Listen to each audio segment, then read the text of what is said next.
We had this exuberantly happy child. He just had this smile that was infectious and huge. As he hit puberty, he became more and more unhappy. I felt he was in a dark place and he was getting more and more withdrawn. I was very worried about being kicked out of the house or like being sent to conversion therapy. So I would hide away in my room in fear of both like what would happen if I told them and in fear of being misgendered. Things really started to get hard when my daughter started to show the level of stress that she was under. She would collapse on the street and refuse to move. Cars were coming, wanting to pass by, and she was plopped on the floor. That's because I didn't like myself and I didn't want who I was then. Our kid was biting nails until the skin was bloody, reoccurring nightmares, bullying. Eventually, I just asked Penelope, what's wrong? What's really wrong? Why are you so angry? It was just this door that opened up and Penelope just started crying. And Penelope just said, Mommy, because everyone thinks I'm a girl. And I'm not.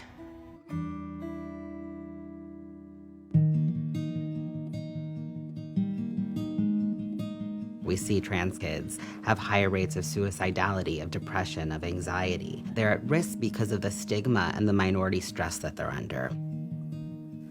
Bree came to me and said, Mom, I want to be a boy and I want to have a penis.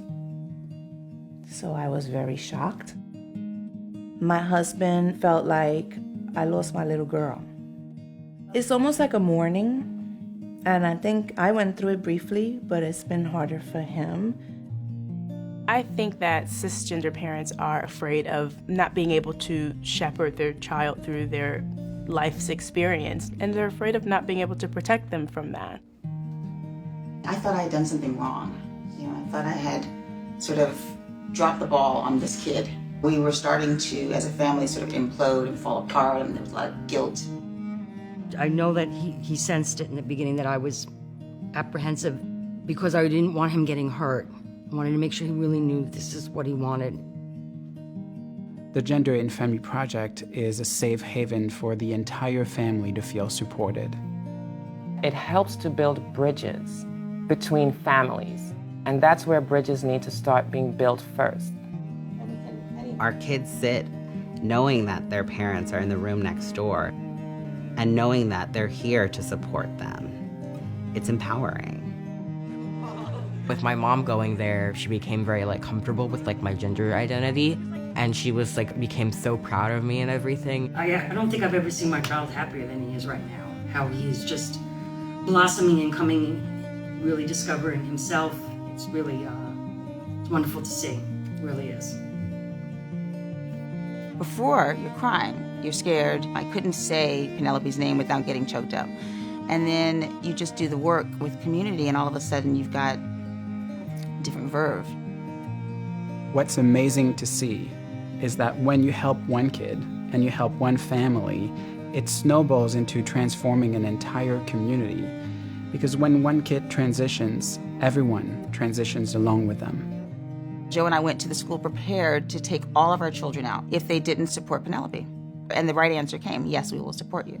And I couldn't have done that without community, without GFP. You walk into rooms with a little more confidence to rally behind your kid.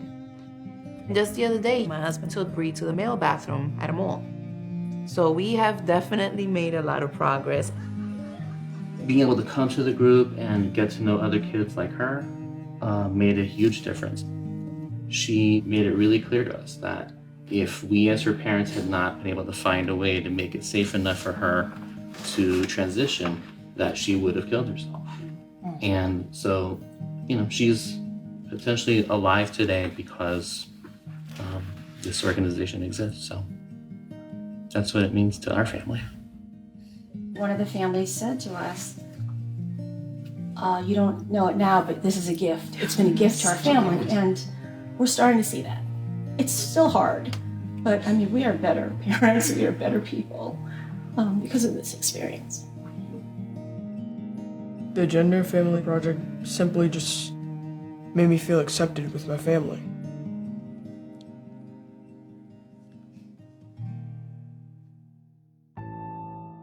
Trump administration withdrawing a pledge of support to transgender students.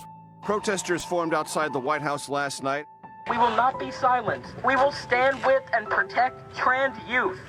The Supreme Court has decided not to hear the case of a transgender teenager.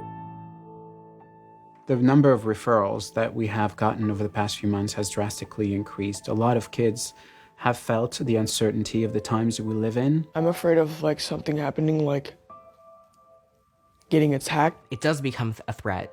It becomes scary because you know that you can get hurt anytime you go to the bathroom. All of our rights are at the verge of being revoked. These kids are saying, no, we're not backing into a corner. We're going to stand up and fight. We have to stand up against inequalities across the board. We have to educate one another and we have to support one another. I don't think complacency is an option at all. Trans kids are teaching us an extremely valuable lesson right now. They're not being violent. They're walking around with signs saying, look at me. I'm the scary kid that you're afraid of.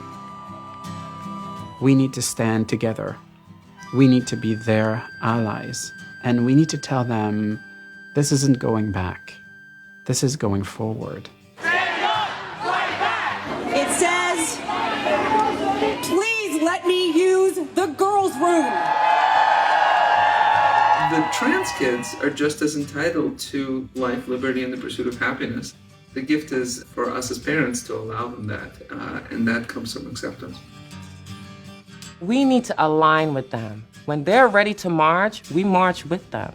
When they're ready to rally, we rally with them.